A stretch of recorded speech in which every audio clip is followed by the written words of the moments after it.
کریم نگر میں افسوسناک واقعہ، نوجوان پالتو کتے کے ساتھ ڈیم میں گر پڑا جس کے نتیجے میں ہلاک ہو گیا۔ ریاست تلنگانہ کے ضلع کریم نگر میں ایک نوجوان اپنے پالتو کتے کے ساتھ LMD پروجیکٹ کے قریب گیا ہوا تھا۔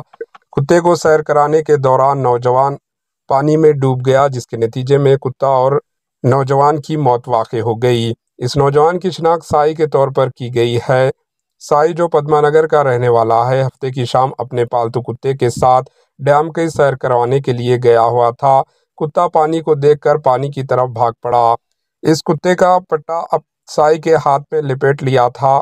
جب کتا پانی کے اندر گر پڑا تو سائی بھی اس کا پاؤں پھسل گیا اور وہ بھی پانی میں ڈوب گیا جس کے نتیجے میں دونوں کی موت واقع ہو گئی۔ وہاں پر موجود نوجوانوں نے اس کی خبر پولیس کو دی جس پر پولیس اور ریسکیو ٹیم وہاں پہنچ کر دونوں کی لاشوں کو برآمد کر لیا۔